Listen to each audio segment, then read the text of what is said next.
Welcome to the People-Powered Community Podcast, where we dive into the inspiring stories of go-to-market professionals who have leveraged their skills to create strong and lasting connections within their community. Get ready to be inspired and learn how you too can harness your business superpower for good.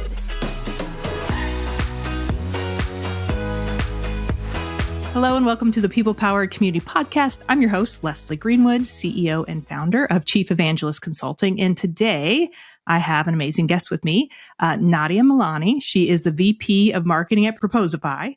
And then she's also the host of the Closing Show Live. So welcome, Nadia. Hi, Leslie. So good to be here. Awesome. I'm glad to re-host you back since you hosted me on a live show, folks. That was stressful. And this one, luckily, I have the little button I can click if we make a mistake. Already done that twice.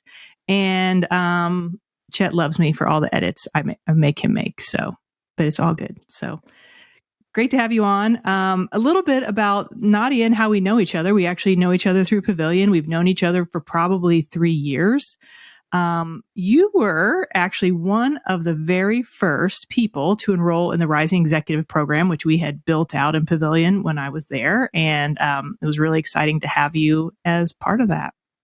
That was really cool. It was interesting that I was the first cohort because I think that really helped Pavilion build a framework around their education program. So it was kind of cool. I was one of the first students as part of the program, but we did meet there and we have been friends ever since. I know, circling around each other on LinkedIn, of course, as always, and following your journey. One of the things I wanted to, I know you're going to tell me all about yourself in just a minute, but I want to just double tap on something. As I was reviewing for our call today, I noticed that you had a pretty short, like you were director level for quite some time, and then you moved to Proposify as a director, and very short kind of length of time between the director and the VP. Tell me a little bit about that. So it was short. So I think there was about a year and a half that I was a director and then moved companies and then became a VP within three-ish months. So, oh, wow. Yeah, I know. So a couple of things there. I will start the story by saying that I spent a lot of time in management and senior managers. So I think what happened was I was doing the role probably a lot earlier than most people because I was in kind of middle management for a longer period of time and then moved into a director role. And then at the director level, I feel like I had learned a lot of what I needed to be the leader and the head of really the department. And I'd observed that in middle management for so long. So I think that really helped me just get to the VP level that much quicker. But I will say that it was community that helped me a bit as well. Because at the time, it was during COVID, and I had joined Pavilion and a few other emerging communities at the time. And it was in the connection with others.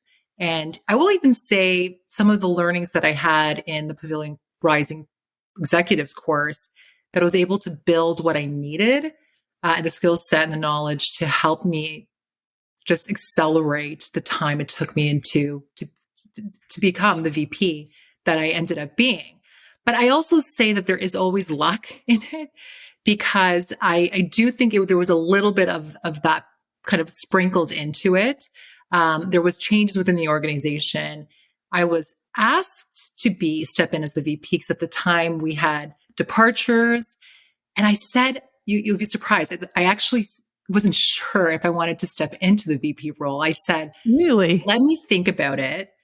Let me be the interim VP. Let me see how that goes. And then if it goes well, we'll take on the VP role. In retrospect, I don't even know why I would do that. I know. Many people would be like, your personality. Sign me up to the VP role. But at the time, I just we just came out of COVID. We were still in it. And I had been home with small kids for a number of years. And I had just the balance of the kids at home and the work. I wanted to make sure I was successful and I was what the company needed.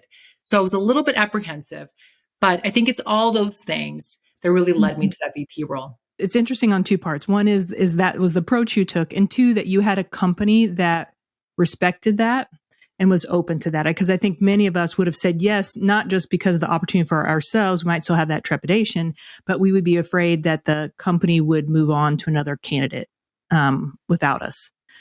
And so It's really that's interesting too, because so my CEO, Kyle, still my CEO, he said something to me that made me pause because we're having the conversation. He's like, I think you would be really great at the VP role. You have everything it takes. You've been at several different organizations. I think you would succeed here.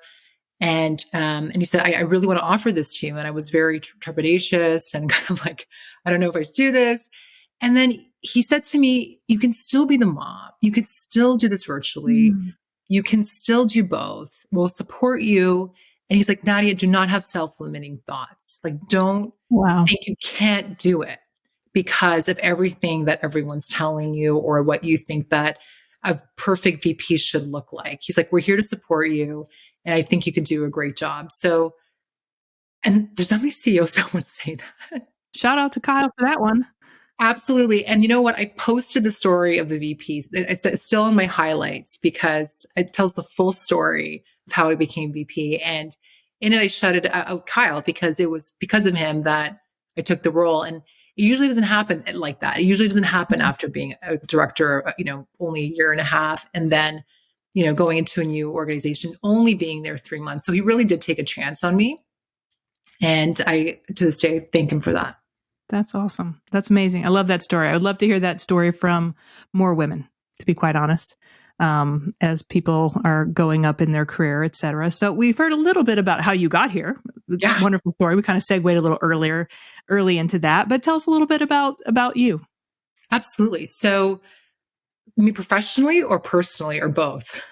Whatever your heart desires, ma'am. Whatever my heart desires. Okay. So I think I agree with you. I wish that, it was easier for women to rise to an executive role as kind of easily as it came to me. I wish that story would happen a lot more. So I really advocate for a lot of that. I love to mentor women and those who are, in marketing, sales, or otherwise of my journey and how, people can women specifically can rise to executive roles. I'm trying to do more of that. I still think there's so much for me to do, but that's what I really am passionate about. One thing I will say for sure is that I've kind of been at organizations for a good time, not a long time, but I think that served me well because I've been able to learn a lot and move on to the next thing. And what's different is that I've been in different categories and different segments. So that's been also very fascinating because I've never stayed in a particular segment for too long. And it's funny because I came into tech late into my career. So I started in media. I was in a startup content company earlier in my career, but then went into e-commerce, then went into actually cloud IT, which is completely different industry. And then in my late 30s, decided to take the leap into SaaS tech. And at the time, everyone's like, are you crazy? Like, why are you doing this at this stage of your career? Because you're going to have a small team. You're going to work harder than you've ever worked before. And it's not going to be easy. But it was something about that really just made me excited. I was like, no, there's something that's calling me to this particular segment and this particular role. And I remember applying to a couple of these positions and got really, very far into 2 of the roles, 2 offers at the table. And then I chose Proposify. And I chose Proposify because of the culture. Because I think from a culture perspective, a lot what determines the success of a company based on the people, the product, and how deeply passionate the people are about the product. And what I knew by interviewing with many different people at Proposify is that they had that recipe, and that made me want to take the leap. And I was like, this is the right tech company. And I said yes. And all the things were true. I was working harder. I had a small team. I became the Jill of all trades, marketing trades. But because of that, I've become a better marketer, a better leader. And I just think okay, I'll push it as far as saying a better person in a lot of ways. I think we're very similar in that my journey in tech started at 44. I actually didn't know what I was getting into. No one told me what it was, but I would say it definitely is like you get your trial by fire. You learn it really early and really fast. So I love that. I love that story about you starting a little later. Plus, at my age, I was old enough to be, someone should have said, you're old enough to be most of your coworkers' mother, because that was also true. Yeah. It is in some cases. It is. But you know what? Like I still have the definitely humor of a child, or younger humor. So I feel like I totally fit in. Totally fit in. I know. It's crazy. There is benefits because I know about things that my kids don't know about. And they're like, how do you know that? I'm like, oh, I work in tech. This is exactly how I know all these things. Well, tell me a little bit. Let's jump into your superpower. So tell us what your superpower is. Okay, so I did something that a host probably dreads, but I changed my superpower like right before we started this podcast. You're not the only one. You're not the only one. Because what I did, I'm going to be full disclosure about this, is that I asked a few people about like, is this my superpower? Like, do you agree with this? Or just because, and I did also, I was like, beware, I'm going to ask you a question. It sounds egotistical and it's totally like sounds self-serving here, but like, just bear with me. I have a podcast and I got to answer this question. So my superpower, I think, is really about building the right space for people to feel vulnerable, to do some of the greatest work that they've done. And I know that sounds like somewhat egotistical. It's like, what? Like, who says that they do that? You didn't make it up though. Someone else told you. Other people, multiple people told you. So I want you to own it and stand right in the light. And thank you. Go for it. Yes. Okay. So thank you. Because I do feel a little silly saying it. But what happened, and the reason why I became self-aware of this, is I was working in e-commerce and somebody came up to me and they said to me, thank you, Nadia. And I said, for what? And they said, thank you for leading me in a way that's allowed me to do the best work of my career. And I was like, I don't even know what I did. What did I do? So first of all, I said, thank you. I gave the person a big hug. And I just said, and then I started to self-reflect on what is it that I did to create the space. And I think for the first time, I was in my 30s. I ditched everything everyone told me to be and do as a leader. I dropped all the playbooks. I dropped what I thought a leader should be. And I switched to what I needed as a leader. Like I became the leader that I needed. And what I needed was somebody who's authentic, who leads with, passion, who loves what they're doing, who is radically candid, who will tell you the feedback because they care, but also just having a lot of fun, not taking what we do seriously. Specifically, I'm a marketer. And, yes, there's some science and there's data and there's analytics and all of those things are true about marketing. But at the end of the day, it's got to be fun. And in that is also the opportunity to be very vulnerable. So I was the first one to admit when I screwed up. So I would be the first one to admit, holy crap, I really effed up and I did this thing. Like, for example, I tested something and I sent a lorem ipsum email to 25,000 customers. I did that. But I had to go to my team. I'm like, you will not believe what just happened. And they're like, what? I'm like, I sent a lorem ipsum email to like a segment of our customers. They're like, what? I'm like, yes, that was me. So, but in that, they learned that it's okay to fail. It's okay to make mistakes. And I think that vulnerability in that space created this opportunity for people to also feel vulnerable and also have fun and create a space where they came in and were excited about what they're doing and felt like they could just do what they wanted as marketers and not feel like they needed to hold back. So that became my mission as a leader. I then said, okay, it became my leadership point of view. So I'm glad you have one. Thank you. Yeah, thank you. I didn't really realize. I did not really realize that I had one until also self-reflection years later. But that became my leadership point of view. And what I really aspire to create is a space where people can feel like they can do the best work of their career. And if I could do that, I succeeded as a leader. I love that. And I think part of that, I love your story. God forbid I would ever do that. That would be terrible. I have to actually make a marketing email in HubSpot later. So I thought I was going to get fired that day. If you get it, it says lorem ipsum, you'll know what happened. But I think it's like you're giving them the space to make the mistakes, which means you're giving them the space to try something new and to experiment and then grow, because that's where all of it happens. And if they don't feel like they can take that step out of the box, like the growth can't happen. So I love that. And, it's something I didn't realize at the time. And then as I took this, that philosophy forward, I also added like being really present. And I find that like another layer to the story now is that in this, remote world, 100% remote, it's harder to create that space because everything is remote. So I feel like I have to be more intentional about how I do that. How do I create fun? How do I create vulnerability? How do I create connection in this virtual world where everyone's kind of all over the place? How do I bring everyone together so they feel connected, to feel like they're doing meaningful work, and that they have the space to create what they want? And I just find that it's harder. Mm-hmm. And maybe to a fault, it's like I have this all in also leadership style where I'm all in. Like I am thinking about this like pretty much all day and creating these opportunities for us to connect with the team, like in a team meeting. I have my one-to-ones, but I also every week send like a reflections email.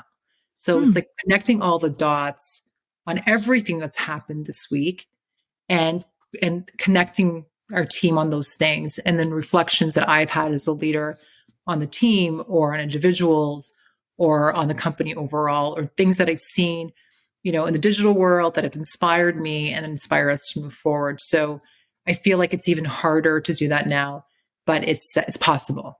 Mm-hmm.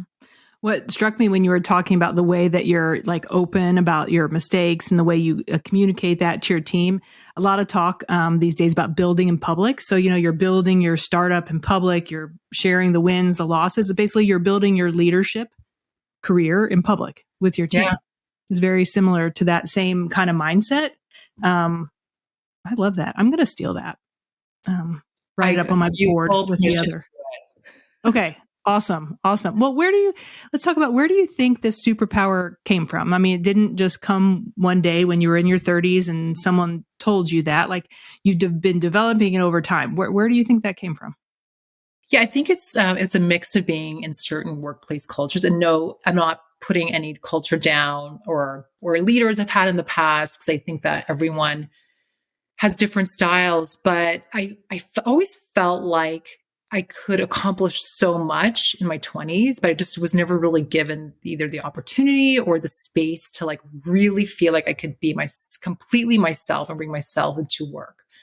And, it just felt like everything was very serious, or we were trying to solve these problems that were made to feel like they were bigger than they actually really were, and which created this kind of tense environment. I felt like for the most part up until my early 30s, until I became a leader.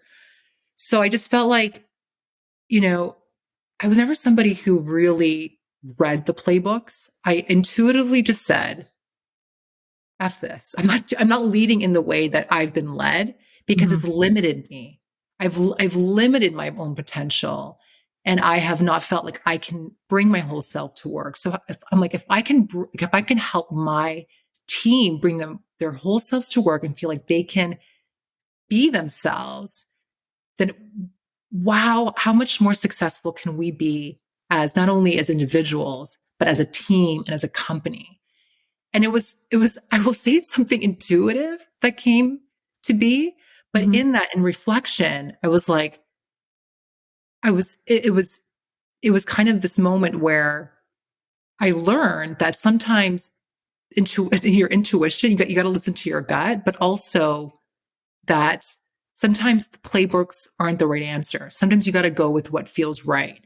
And sometimes it's not what everyone else is doing. So that was the learning in that. But it was that moment when that person came up to me and said, thank you for creating the space, is when I became self-aware that I was actually doing something different.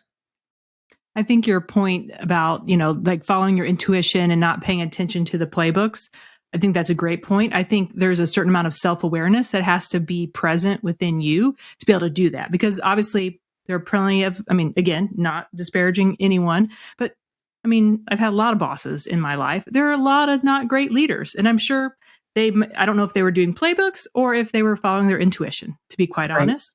And so I think just being self-aware and being open to, like you said earlier, to being wrong, admitting you're wrong, and then going to learn from it, which I think is actually circles all the way back to what you said earlier, which is how you rose through the ladder so quickly to become VP.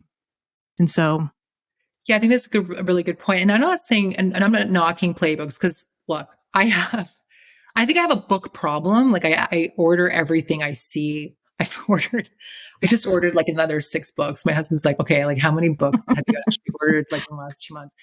So I read them all. And there's a lot of great things to be learned from them. But if you consistently see something not working or something broken, I think it's an opportunity to do things differently. And if you have a way of doing that that's working for you and your team, then go for it. But again, I think you need to be self-aware. There's a lot of self-awareness that happens there. So there's something in that. Like, and so I'm curious, like how you, Leslie, like how do you approach like self-awareness? Like is it self-reflecting? Do you have a mentor? Do you have a coach? Is it through community that you develop that? I think I don't. I have a mentor. I'm a very bad mentee. I do not schedule meetings as much as I should. Yeah. I've never had a coach. I would love to have a coach. I think probably through a community.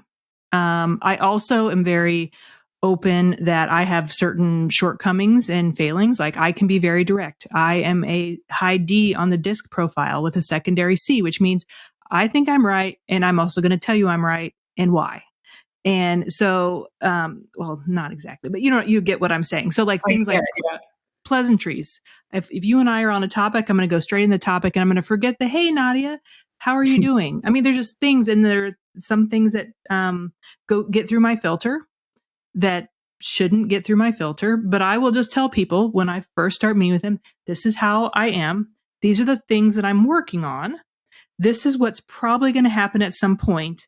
And what I would ask of you is just to tell me if I said something and just hit you wrong. Tell me. That's how I learn. And tell me in the moment. Don't tell me 2 weeks later because my memory's too bad and I won't be able to learn and grow from it. So like those are a very specific conversation that I have had with almost everybody that I've led in the last couple of years. Yeah, I find that that's interesting too, like the mentor-mentee conversation. So one thing that I has worked is like, I find that the most valuable feedback that I've had is actually through peer conversations, like having other conversations with CMOs or CROs, and booking that time. And one really great way of doing that and finding access to that is through community. They find like a lot of them are going through similar situations, and it's kind of like, how did you get through it? And I find it's a more raw, authentic relationship because you're peers, right? So you're just talking about, oh my gosh, like this is what happened. Like, yeah. And then you can kind of work through how you're going to get, how you can kind of solve that problem based on like their own experiences, et cetera, versus like that mentee mentor relationship, which I do find valuable as well. But I have heard that a lot. It's like, I'm a great mentor, horrible mentee, or vice versa. Like I've tried to mentor people, but like, I find the mentees aren't engaged and just, I don't feel like it's worth my time. So I find like the peer-to-peer is my sweet spot. Mm-hmm, mm-hmm.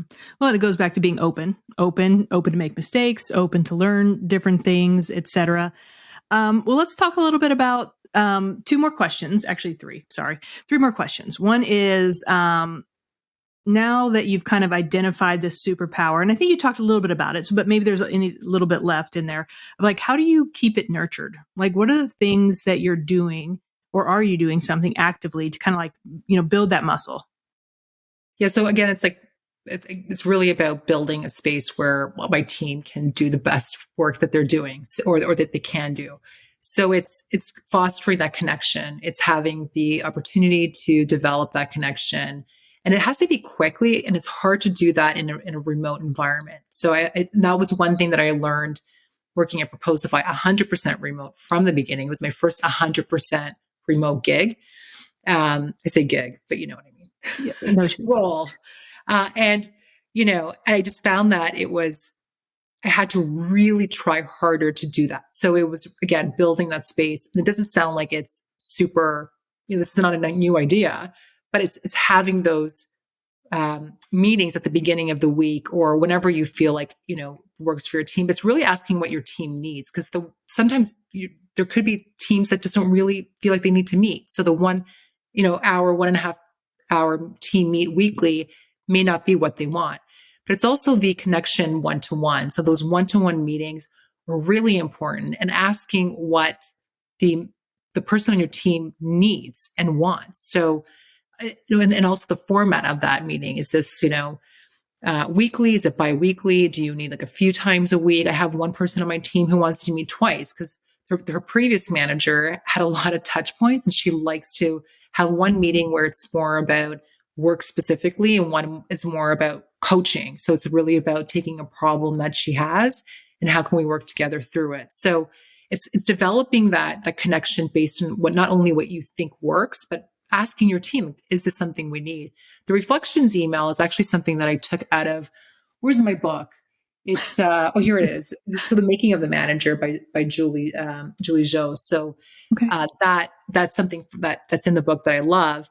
And I've asked my team, like, do you find this useful? Because I'm doing this weekly. I personally love it because it helps me self-reflect and connect the dots. And they're like, no, we absolutely love this. We need this in our lives. So it's figuring out like the format and then checking in, like what else can I do? But it's also being engaged. Like I'm sending memes all day to my team. I create memes of them. I create memes of myself. By the way, you did that post with the AI headshots. So I did my own. I saw them.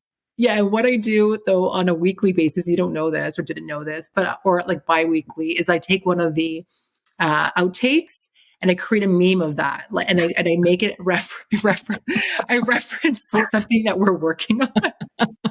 And I have like the outtake. And if you haven't taken out or you haven't seen outtakes of AI headshots, they're scary.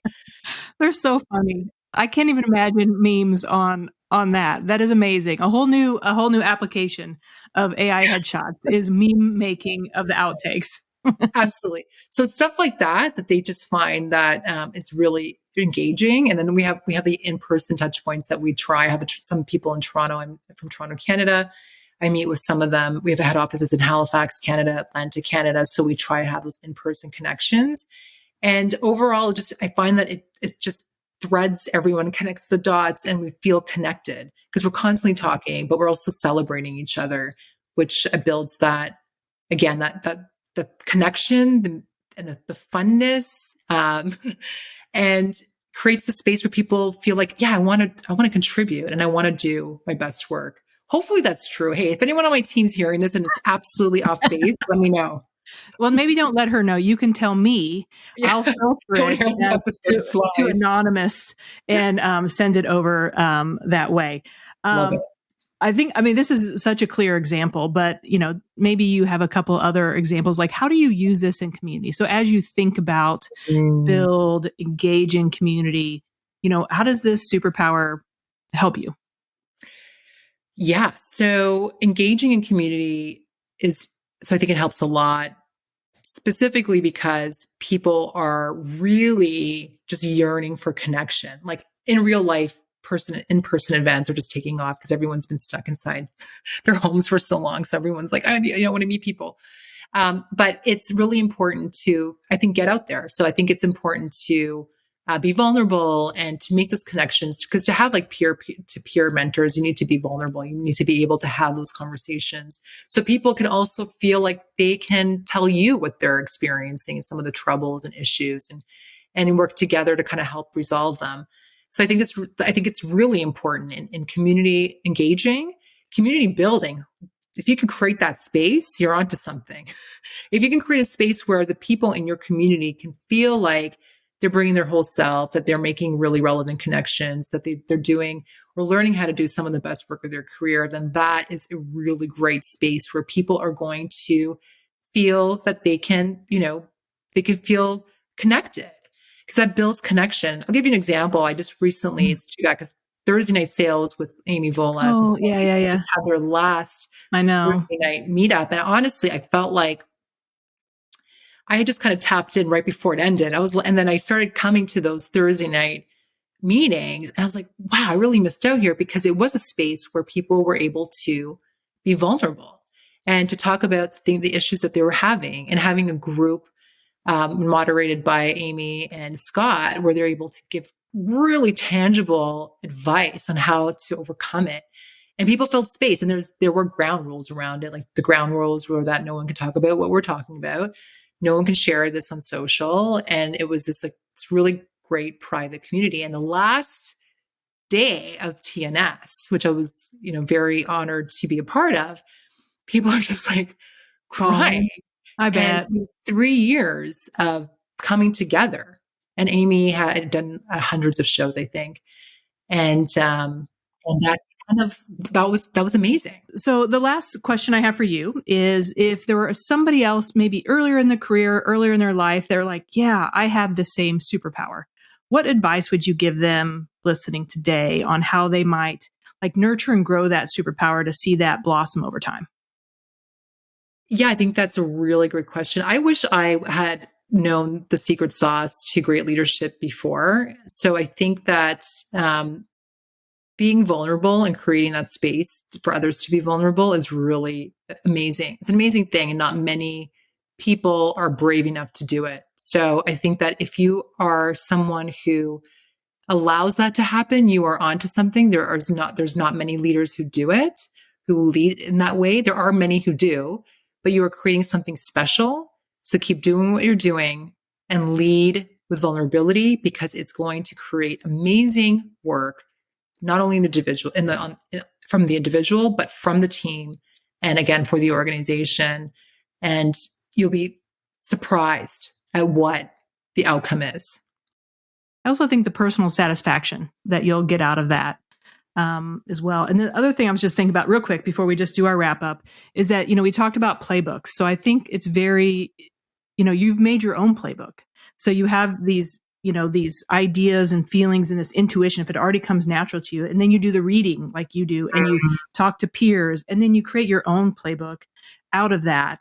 And then, then you'll be lucky enough to then teach the next person coming behind you of your superpower. Leslie, just gave me my next business idea. I got to write it all down and then create my own playbook. There you go. Yeah. What's interesting, just real quick, is that almost everyone I have interviewed so far, it comes so naturally to them for me to ask them to have their brain walk me through the steps. It's almost impossible. And so if you can take that out of your brain and get that into a playbook, that would be probably incredibly valuable to a lot of people. There you've heard it. First live from the People Powered Community podcast. Nadia's coming out with a playbook. I just got to get all that stuff out of my head. It's hard because it's innate. So, well, Nadia, it has been so great to have you here on our podcast and talking to us about your journey and your superpower. I assume people can connect with you on LinkedIn. Is that the best way for them to find you? Best way to find me. I'm on TikTok now, but the best way to find me is LinkedIn. Just wait until your kids are old enough to think that is cringy. I'm also going to be on TikTok soon, and they think that's incredibly embarrassing. Oh, my daughter's, she's 11. She's seen a video. She won't follow me back. I've asked her to follow me. She won't follow me back because she thinks what I'm doing is absolutely cringy right now. That's amazing. Well, that is all for today's episode. I thank each and every one of you for taking the time to listen, and we will see you next week. Bye. Thank you, Nadia. Thank you.